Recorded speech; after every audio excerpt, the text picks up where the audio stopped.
Good morning, hello everyone, welcome back to my vlog mga ka-BSK. Mapagpalang umaga po sa atin lahat. Ito, kagigising lang natin, 11:40 na. Ayan, nagtrabaho tayo hanggang 3:30 kagabi. Tinapos natin yung paglalagay ng carpet dun sa ating catry na ginawa. Ngayon na umaga na, at tapos yung ginagawa kong sahig nung kulungan ng kambing, kawayan, nagkulang kagabi. So kailangan ko ng kaya yun, pasila natin, tingnan natin yung yung ginawa kong kulungan, sahig ng kulungan ng kambing. At yung caretaker ko si Jolar, inutusan ko rin na baka kumuha ng kawayan dahil magkukulang o yung natitira dito kalisin uli. At tignan natin kung anong ginagawa niya ngayon. Ito, halabas lang tayo ng bahay. Ayan, kumuha siya ng konting napier yung ating caretaker, tapos ayun na siya, nasa duyan. Kanina pa ako nagising, 11:30. Kanina pa siya dyan. Daming gagawin pero hindi niya ako tinutulungan. So ayun siya. So ayan, tingnan natin yung kulungan ngayon. Ayun siya, tingnan mo. Ano kawayan? Ito siya ngayon.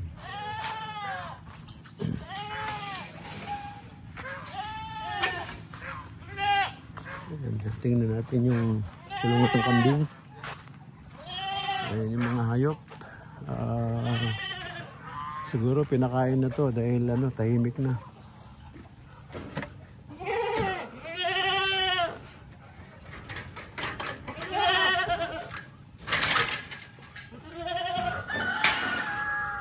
So ito yung ginawa ko kagabi, kahapon. Yun, nagkalis ng kawayan sa ito. So kailangan marami pang kulang. So yung nakuhang kawayan medyo bata pa. So hindi ko alam kung, pero matibay itong mga kawayan na to Pero yan, lumulundo siya. Di ba, nakita niya na ako pero hindi pa siya tumayo, no? So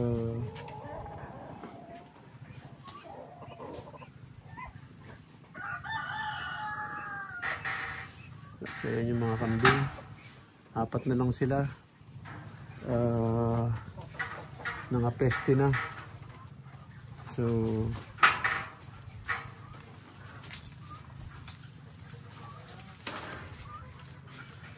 So ito, gagawin pa rin natin itong isa dahil puro butas pa rin. So yun, mga BSK, araw ng Thursday ngayon. Yan, Ayan, tanghali na. Alas 12 na.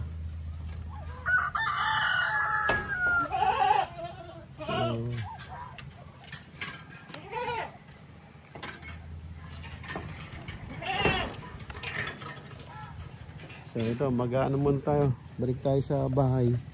Magbe-breakfast muna. Magka-breakfast, saka natin banatan yan.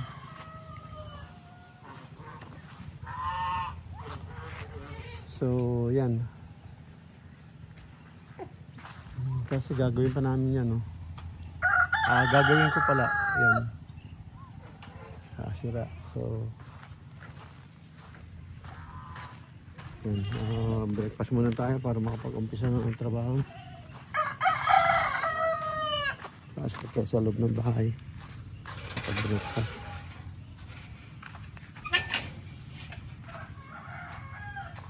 Kulang na kulang yung kawayan, Jolar.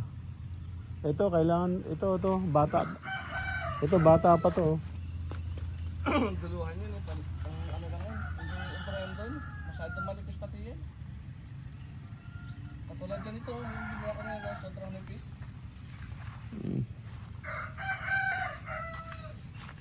Pag tinatakan ng kampingan, patang kagad dyan.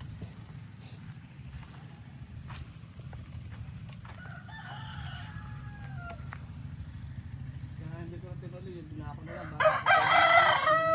So ito, hindi pwede ito kasi balabaluktot to eh. Ganun-ganun siya, So kailangan makakuha kay Manong Perch ng mga bandang puno. Kunin mo rin yung dulo para yung matanda kunin mo para lagayan ng ng yero.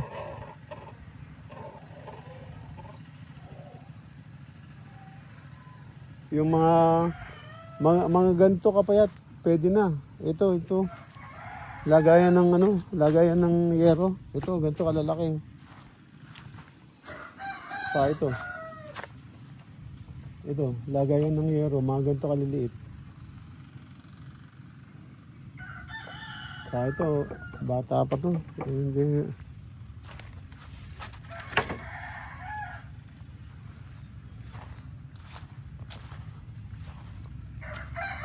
So hindi matatapos yun.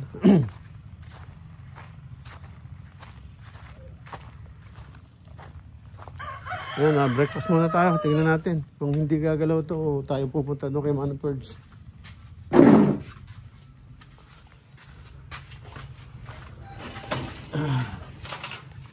Ito mga ka-BSK, yung ginawa ko kagabi. Ito, yung cut tree. Ito. Yan ginawa ko kagabi. Tapos ko dun sa kulungan ng kambing, ito na binanatan ko. Yung cut tree. So ngayon, breakfast muna tayo. Hindi na tayo kumakain ng kanin. So usual, kape at saka cereal. Sige, balik ako mamaya. Mga ka-BSK. Yan, nag-welding po tayo. In-welding po natin to. Yung kulungan naman ng aso. Yan. Tapos natigil po ako dahil nagpabaga ako ng hindi ko na-video kanina. Nagpabaga po ako. Ayan po. Nag-ihaw po ako ng balat ng kambing. Ikikilawin ko. Ayan, ngayon ko lang po na asikaso yung balat ng kambing. Yan, inihaw ko po doon. Tapos ito po, winalding ko. Tapos, yun, papatuloy ko na lang po bukas. Ayan.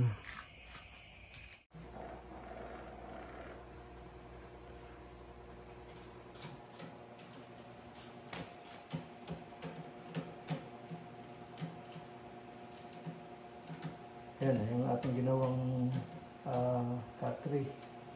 Ayan, nagsasanay na si Bella.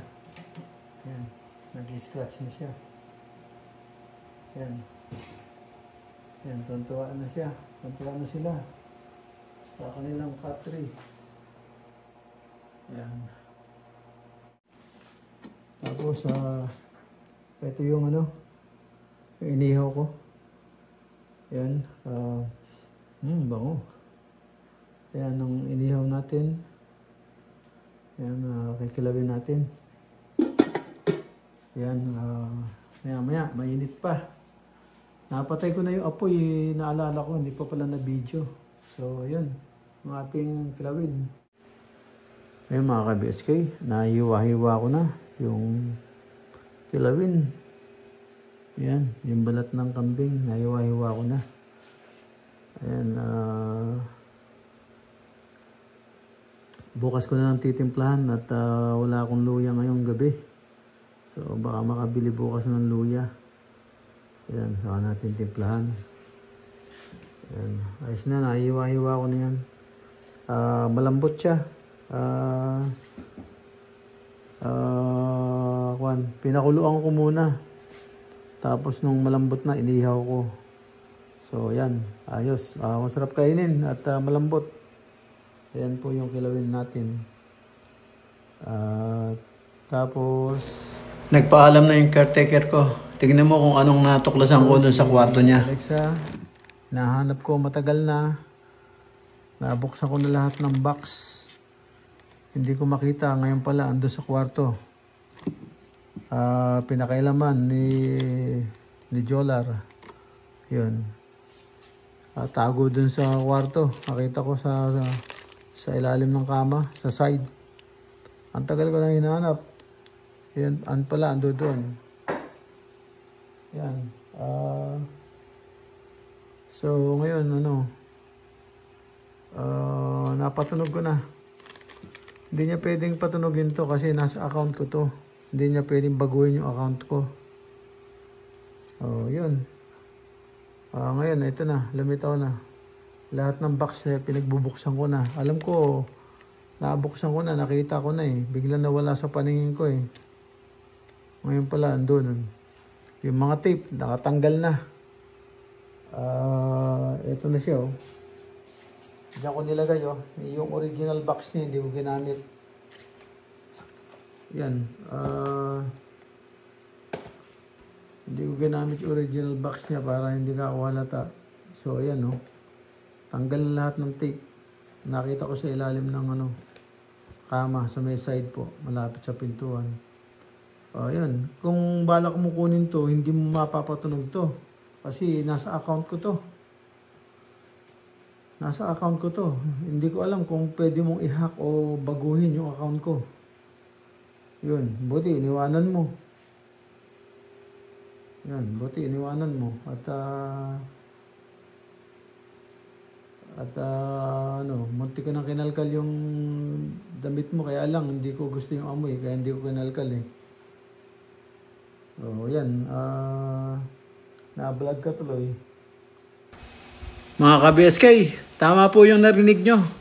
Na yung aking caretaker nagpaalam na walang pasabi. Biglang umalis. Dahil yung nautusan kong kumuha ng kawayan dahil yung sahig ng kambing puro lumulusot na yung kambing, nangabali na po, hindi niya sinasabi. So nung napasyalan ko, nakita ko yung sitwasyon, kaya sabi ko i-repair ko na at kuha ka ng kawayan at nagbibigay yung Gonzales Farm, pick upin mo lang doon o tumaga ka, sabi ko sa kanya. Pagbalik nagpaalam, ang sabi niya hindi raw niya trabaho yun, magpapaalam na raw siyang umuwi. Ayan mga ka-BSK, kaya hindi na ako magkukwento ng kung ano-ano pa. Kaya pinayagan ko na kaysa naman ako yung nagtatrabaho, nanonood lang siya. So yun, pinayagan ko na para wala nang problema. Kung meron po nga kayong kakilala at talagang kailangan ng trabaho, hindi na kailangan maging permanente. Basta't pumunta lang dito sa tamang oras, uuwi sa tamang oras para po mabayaran ng tama sa oras at makapagtrabaho ng tama. Yun lang po siguro, mas maganda pa yung ganun. Para walang sakit ng ulo na pinakisamahan mo. Yun, talaga na abuso na tayo. Marami siyang nakopyang mga ugali na ganun dahil nakasama niya rito sa farm. Kaya Yan, sige, dito lang po muna at end up na po ako dito. Kita tayo sa susunod na upload. Abangan nyo po susunod na upload ko. Yan, ingat po kayo dyan and God bless. Thank you for watching. Bye bye.